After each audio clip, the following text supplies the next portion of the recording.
오늘은 사도행전 6장 1절부터 7절의 말씀으로 은혜를 나누려고 합니다. 예루살렘에서 처음 시작한 교회를 초대교회 이렇게 부릅니다. 이 초대교회는 갑자기 생긴 교회입니다. 예수님께서 승천하시고 난 다음에 예수님을 따르던 120명의 성도들이 마가의 다락방에서 오순절날 기도하다가 성령이 임해서 그 교회가 시작이 되었습니다.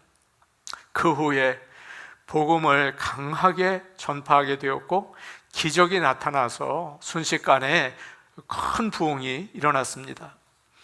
베드로가 말씀을 전하니까 믿는 자의 수가 하루에 3,000이나 되었습니다. 안진뱅이가 일어나는 기적이 있은 다음에 사도들이 다시 말씀을 전하니까 믿는 자의 수가 남자만 5,000명이 되었다. 그렇게 성경에 나와 있습니다. 믿는 자들은 마음을 같이 해서 함께 모여서 예배를 드리고 또 가진 것을 서로 나누었습니다. 그러자 주님께서 구원받는 사람을 날마다 더하게 하셨다. 그렇게 되어 있어요. 그러니까 아주 큰 교회가 되었습니다. 예루살렘 사는 사람들 가운데 정말 많은 사람들이 교회에 나왔다는 말입니다. 교회가 성령 충만하고 말씀을 전파하고 능력이 나타날 때 이렇게 성장하게 되었죠. 우리 교회가 그런 주님의 귀한 교회가 되기를 간절히 축복합니다. 아멘. 초대교회는 성령이 충만한 교회였습니다. 그리고 예수님이 친히 가르치신 12 사도들이 목회하는 교회입니다. 여러분, 정말 대단한 교회 아닙니까? 완전한 교회 아닙니까? 그래서 오늘날도 많은 목사님들이 초대교회로 돌아가자 그런 말씀을 하세요. 그러나 이 교회에도 계속 어려움이 있었습니다. 사도들이 복음을 전하다가 잡혀서 감옥에 갇히고 매를 맞고 그런 일들이 반복이 되었고요. 교회 안에서는 아나니아와 삽비라 같이 거짓으로 하나님을 믿는 사람들도 생겨났습니다. 오늘 말씀을 보면 또 다른 문제가 교회에서 일어납니다. 사람들은 성령님이 살아서 움직이는 교회, 부흥하는 교회는 달라 문제가 없어 라고 생각을 하죠. 그러나 이 초대교회를 보십시오. 그렇지 않아요. 계속 문제가 있습니다. 목사님이 어느 분에게 전도를 하셨다고 합니다. 선생님, 교회 좀 나오십시오. 그러니까 그분 하는 말이 제가 아직 나갈 만한 교회를 찾지 못했습니다 라고 대답을 했습니다. 목사님이 다시 물었습니다. 찾으시는 교회가 어떤 교회입니까? 목사님, 저는 정말 문제가 없는 교회를 원합니다. 이게 문제가 많지 않습니까? 교회들을 보십시오. 정말 시끄럽습니다. 목사님이 대답을 했습니다. 선생님, 세상에 문제가 없는 교회가 어디에 있습니까? 또 보십시오. 문제가 없는 사람이 일단 하나도 없지 않습니까? 라고 말씀을 했다고 해요. 여러분, 정답이죠? 여러분도 문제 없는 교회를 찾으십니까? 그렇다면 먼저 여러분 자신에게 나는 정말 아무 문제가 없는지 오늘 여러분 자신을 한번 보시기 바랍니다. 이 자리에도 가만히 보면 문제 없는 사람이 한 사람도 없어요. 다 그냥 나름대로의 문제를 가지고 있어요. 그래서 바울은 말합니다. 의인은 없나니 하나도 없느니라. 모두 죄인이고 모두 문제가 있어요. 사랑하는 여러분, 사람들이 서로 가까이 지내다가 좀 이따 다투고 멀어지는 이유가 뭐라고 생각하십니까? 처음에는 문제 없는 사람인 줄 알았어요. 그래서 가까이, 저 사람 정말 좋다. 내가 좀 사귀어야겠다. 그래서 가까이 갔어요. 근데 알고 보니까 아니에요. 문제가 많아요. 실망하고 멀어지는 거죠. 그래서 여러분 그런 말 있지 않습니까? 불가근, 불가원. 너무 가까이 하지도 말고 너무 멀리 하지도 말고 적당한 선을 유지하는 게 최고의 인간관계다. 그런 말이에요. 너무 가까이 하면 여러분 문제가 보여요. 아무리 좋은 교회라고 하더라도 사람들이 모인 곳에는 언제나 문제가 생깁니다. 예, 그래요. 중요한 것은 문제를 없애는 것이 아니라 하나님의 인도하심을 따라 잘 해결해 나가는 거예요. 정말 그런 교회가 좋은 교회예요. 예루살렘 교회는 어려움이 계속 왔습니다. 그러나 하나님의 뜻을 따라 해결해 나가면서 부흥하게 되었습니다. 그것을 우리에게 가르쳐 주는 거죠. 야, 너희가 모여서 교회를 섬기고 있구나. 그렇다면 이렇게 한번 해봐라.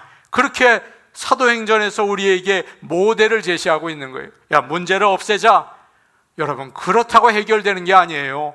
하나님의 뜻 가운데 문제를 해결해 나가면서 여러분과 저의 믿음이 자라는 거죠. 그런 교회가 되기를 간절히 원합니다. 아멘. 1절 말씀 우리 같이 보겠습니다. 1절 말씀입니다. 함께 보십니다. 시작. 그때에 제자가 더 많아졌는데 헬라파 유대인들이 자기의 과부들이 매일의 구제에 빠짐으로 히브리파 사람을 원망하니. 예루살렘 교회는 그 1절 앞에 나와 있는 말처럼 믿는 자들의 수가 빠르게 늘어났습니다. 그러면서 늘어나니까 문제가 생긴 거예요. 교회가 수가 많아지면 그만큼 문제가 생겨요.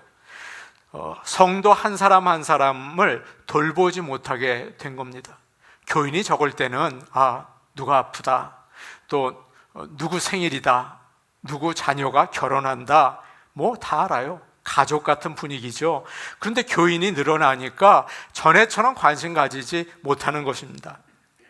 오늘 말씀을 보시면 예루살렘 교회는 가난한 과부들을 돌보아 주었습니다. 매일 음식을 나눠준 것 같아요. 여러분, 한 주에 한 번 나눠주는 것도 참 어려운 일인데 정말 대단한 일 아닙니까? 그런데 헬라파 유대인들이 불평을 했습니다. 자기네 과부들이 무시당하고 음식을 제대로 받지 못한다는 거예요. 이 교회에는 두 그룹이 있었어요. 히브리파 유대인들과 헬라파 유대인들입니다. 히브리파 사람들은 예루살렘에 쭉 살던 토백이들이고요.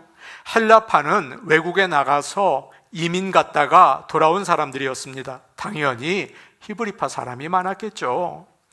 아마 이 교회에 구제를 담당하는 사람들이 히브리파 사람들이었던 것 같아요. 교인이 많아지니까 누가 누군지 알 수 없고, 그러다 보니까 음식을 나누어 줄 때 아는 사람부터 줬어요. 그리고 잘 모르는 사람은 신경 쓰지 못한 것 같습니다. 그래서 헬라파 과부들 가운데 음식 받지 못한 사람들이 생긴 거죠. 그들은 기분이 나빴습니다. 자기들만 챙기고 우리를 무시하는구나 그랬어요. 그래서 1절 끝에 그런 말이 나와 있죠. 맨 끝이에요. 뭐라고 되어 있습니까? 원망하니, 그렇게 되어 있어요. 원망하니. 이 말의 뜻은 드러내놓고 왜 문제가 이런 일이 있습니까? 이렇게 이야기하는 게 아니라 뒤에서 불평하는 거예요. 그들이 모여서 야, 어떻게 사람들이 저럴 수 있냐, 그렇게 수군거렸다는 것입니다. 이 두 그룹 사이에 갈등이 생기고 이게 아마 좀 길어진 것 같아요. 그래서 교회가 나누어질 정도로 위험한 것 같습니다. 성경에 나올 정도잖아요. 성경을 보면 유대인들이 지역적으로 편견이 참 많습니다. 예를 들어서 사마리아 사람들 상대도 안 합니다. 저 개 같은 사람들이다 그랬죠.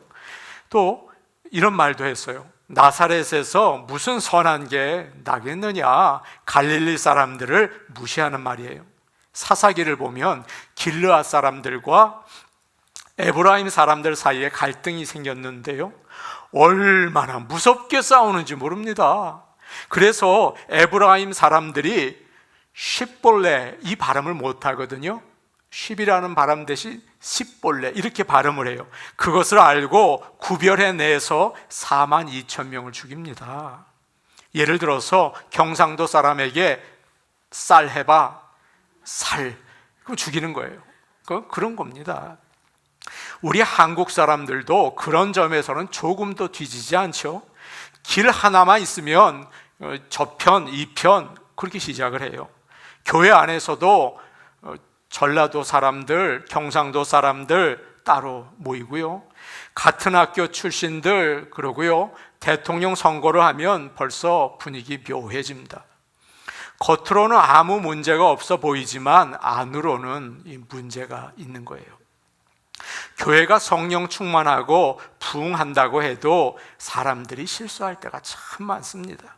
성도들이 차별 대우나 소외감 느끼지 않도록 해야 돼요. 이게 교회입니다.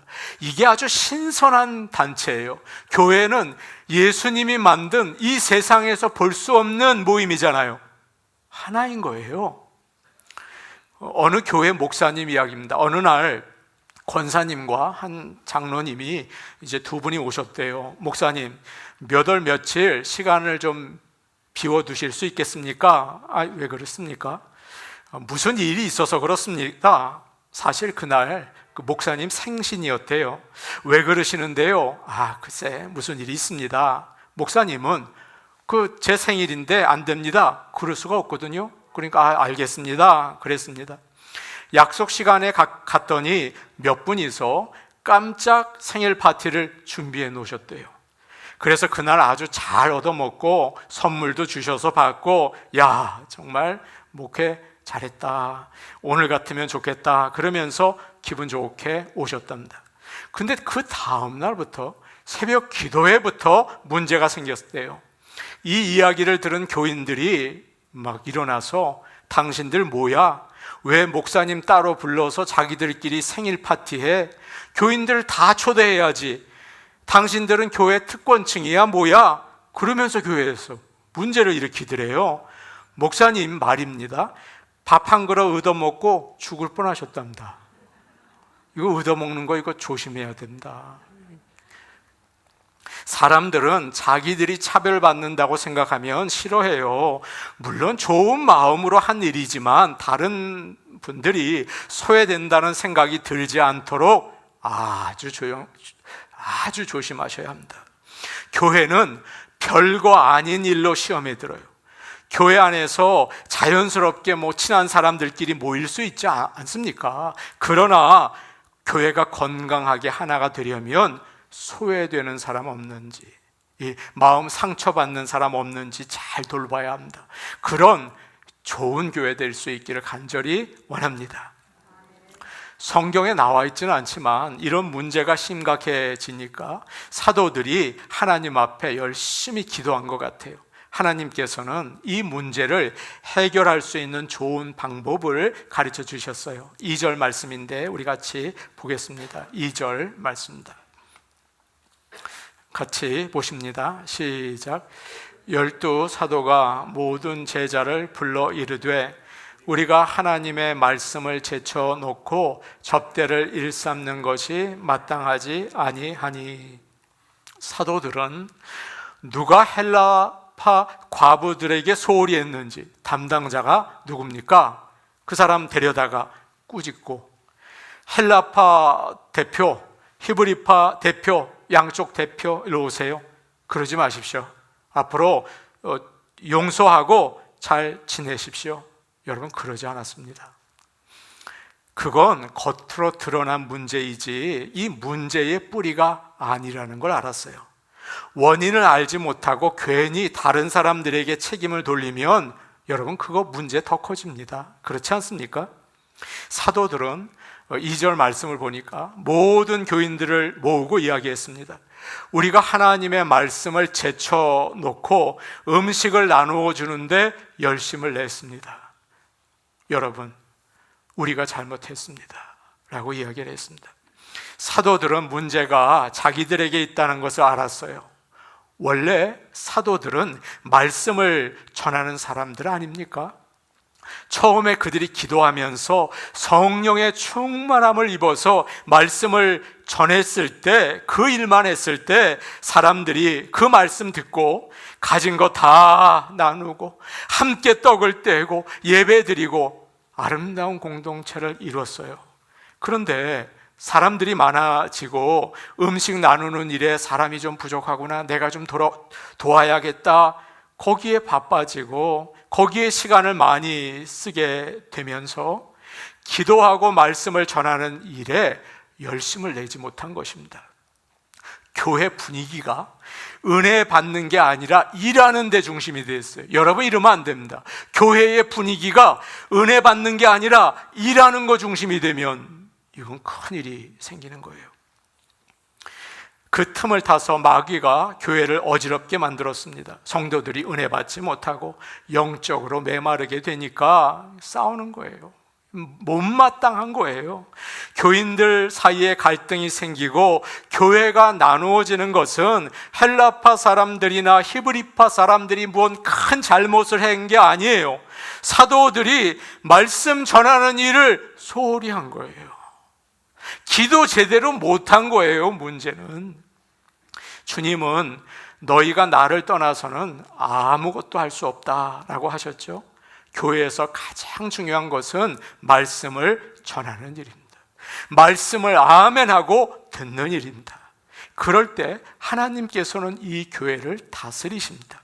새벽 기도회, 수요 예배, 주일 예배 때 주시는 말씀을 통해서 하나님은 성도들을 변화시키시고 다른 모든 일들도 아름답게 열매 맺도록 역사하시는 것입니다. 우리가 신앙생활을 하면서 어려움이 올 때가 있어요. 어느 때입니까? 모든 일이 부정적으로 보이는 거예요. 원망하고 불평이 생기고, 이거 안 돼, 저 사람 왜 그래? 그럽니다. 사람들과 갈등이 생기죠. 그럴 때는 오늘 말씀에 나오는 사도들처럼 문제의 원인을 똑바로 보셔야 합니다. 시험에 든 사람의 특징이 있어요. 그거는 어느 교회든 똑같습니다. 시험 든 사람의 특징이 있어요. 똑같습니다. 일단 말씀을 듣지 못합니다. 자리를 옮겨요. 이 앞에 있다가요, 점점 중간으로 갔다가 뒤로 갔다가 그 다음에 어디로 가는지 아십니까? 기둥 뒤로 가요. 목사님 안 보이는 곳으로 가요. 그리고 어디로 가는 줄 아십니까? 문 옆으로 가요. 그랬다가 끝나자마자 바람과 함께 사라지다. 그렇게 됩니다. 하나님의 말씀에서 멀어지면 병 걸립니다. 혹시 나에게 불평이 있습니까? 나에게 누구와의 갈등이 있습니까? 내가 말씀에서 멀어져 있구나, 내가 기도하지 못했구나 깨달으시고 어떤 상황 가운데에서도 말씀 앞으로 나오시기를 간절히 원합니다. 아멘. 이제 사도들은 자기들의 잘못을 깨닫고 주님이 그들에게 주신 본연의 임무인 기도와 말씀으로 돌아가기로 합니다. 4절 말씀인데 우리 같이 볼까요? 4절 말씀입니다. 함께 보십니다. 시작. 우리는 오로지 기도하는 일과 말씀 사역에 힘쓰리라 하니. 우리는 오로지 기도하는 일과 말씀 전하는 일에 힘쓰겠습니다. 여기서 중요한 말은 오로지라는 말입니다. 이 말은 그동안 기도도 하고 말씀도 전했다는 말이에요. 그런데 전심을 다하지 못했다는 뜻이죠. 기도는 말씀을 전하는 일의 한 부분입니다. 그래서 말씀을 열매 맺게 하는 가장 중요한 일이에요. 사실 기도하는 게 말씀 전하는 것보다 더 어려운 거 여러분 아십니까? 말씀을 전하는 것은 지금 이렇게 성도들에게 하지 않습니까? 그래서 반응을 보면서 힘을 얻어요. 어떤 분이 아멘 그러면 설교하다가도 힘을 확 내고, 여러분들이 또 얼굴이 밝으면 설교하다가도 힘을 내고 그래요. 그러나 기도는 참 어렵습니다. 하나님 앞에서 혼자 하는 일이잖아요. 하나님과 기도로 씨름할 때 그 말씀이 성도들에게 감동, 감화를 주어서 변화시키는 것입니다. 사도들은 그동안 느슨하게 기도하고 말씀을 전했는데 이제는 오로지 전 힘을 다해서 하겠다고 결심을 합니다. 교회에 문제가 생기고 갈등이 생기면 가장 먼저 본질로 돌아가시기 바랍니다. 그것은 바로 기도와 말씀입니다. 저희 아이가 얼마 전에 저에게 그런 말을 한 적이 있습니다. 아빠, 왜 매일 새벽 기도회를 해야 돼? 그거 너무 힘들잖아.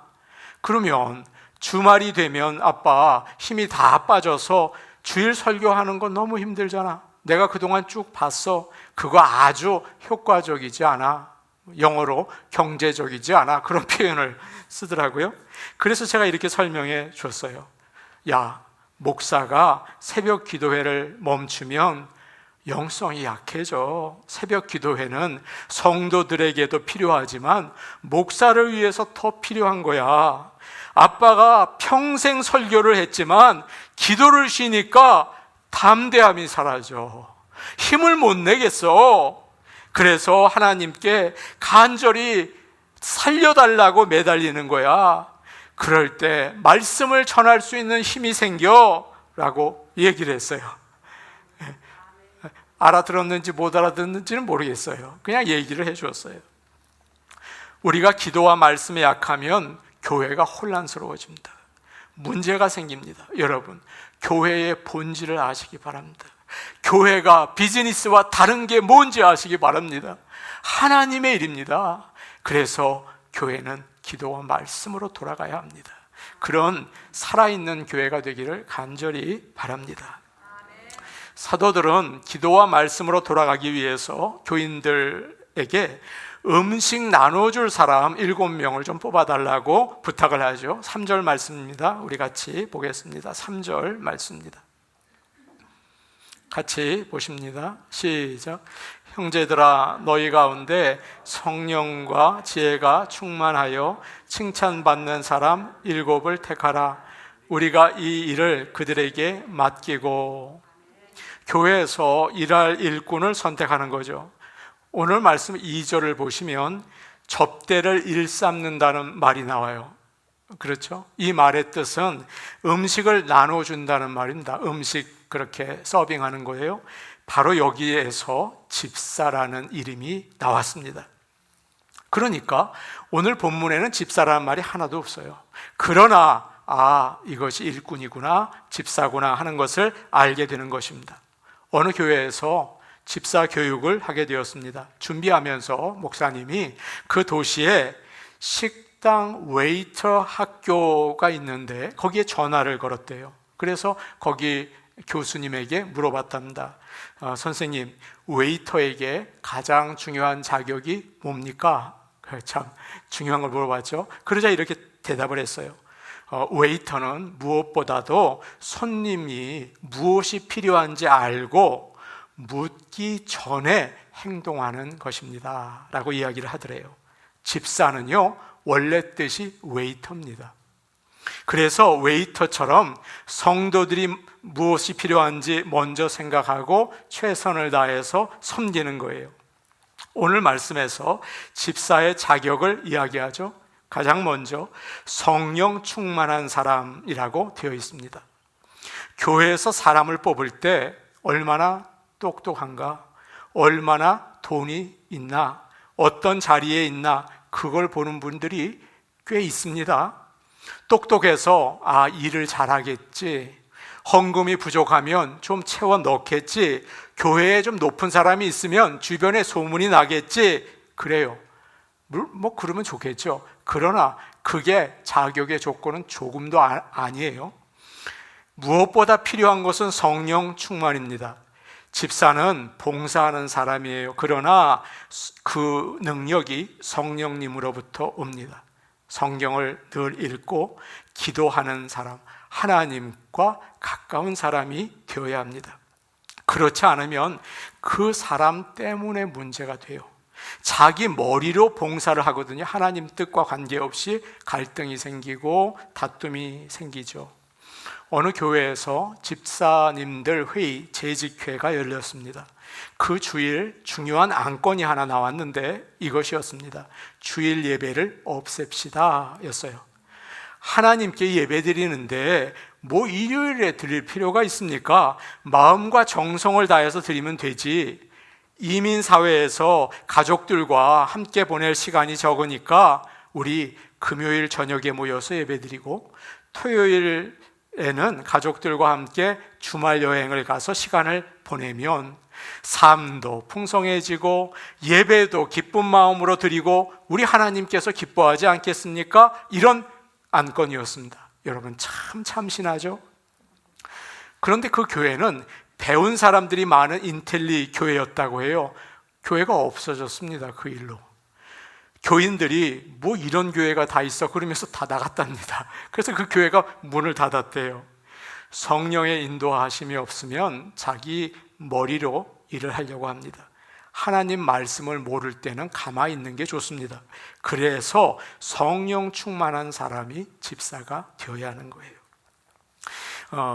다음으로 또 사람들에게 칭찬을 받는 교회여야 합니다. 여기서 칭찬을 듣는 사람이어야 합니다. 여기서 칭찬을 듣는다는 말은 증인이 된다는 뜻을 가지고 있어요. 어떤 사람은 혼자 잘 믿는 것처럼 행동할 때가 있어요. 나는 기도 많이 한다. 나는 성경 많이 읽는다. 그런데 교인들이 인정해 주지 않는 거예요. 저 사람 성령 충만하다고 하는데 이상해. 그럼 여러분 어떻게 되겠습니까? 복음을 증거할 수가 없는 거죠. 성령과 지혜가 충만한 것은 반드시 교인들이 인정하는 것이어야 합니다. 그래서 온 교인이 칭찬하고 인정할 만한 사람을 뽑으라 부탁을 해서 7명을 뽑은 거죠. 사도들은 지금까지 우리가 봉사하는 일을 했는데 이제는 집사님들이 좀 해주십시오. 우리는 기도하는 거와 말씀 전하는 일에 힘쓰겠습니다. 그랬어요. 그랬더니 과부들이 좋아했다 그런 말은 없고 하나님의 말씀이 계속 퍼져나가서 심지어 마음이 딱딱한 제사장들까지 믿게 되었다 이야기합니다. 마지막으로 7절 읽고 말씀을 마치겠습니다. 7절 말씀입니다. 같이 읽겠습니다. 시작. 하나님의 말씀이 점점 왕성하여 예루살렘에 있는 제자의 수가 더 심히 많아지고 허다한 제사장의 무리도 이 도에 복종하니라. 아멘. 사랑하는 여러분, 교회는 언제나 문제가 생깁니다. 작은 문제도 작지 않습니다. 큰 어려움을 일으킵니다. 목회자는 기도와 말씀으로 돌아가고 성령과 지혜가 충만한 집사들을 우리가 세워서 하나님이 큰 영광을 받으시는 교회를 이루어 나가기를 간절히 축복합니다. 아멘. 우리 같이 기도하시겠습니다. 사랑과 은혜가 많으신 하나님 아버지, 예수님께서 십자가의 보혈로 우리를 구원해 주시고 성령을 보내셔서 교회를 세워주시니 감사합니다. 믿는 자들이 함께 하나님을 예배하는 이 모임에 성령께서 역사하셔서 한 마음 되게 하시고 차별 대우받거나 소외되는 일 없게 하시고 말씀과 기도에 힘쓰게 하시며 성령과 지혜가 충만한 자들이 섬기는 아버지 하나님, 아름다운 주님 기뻐하시는 교회 이루어 주시옵소서. 예수님의 이름으로 기도하옵나이다. 아멘.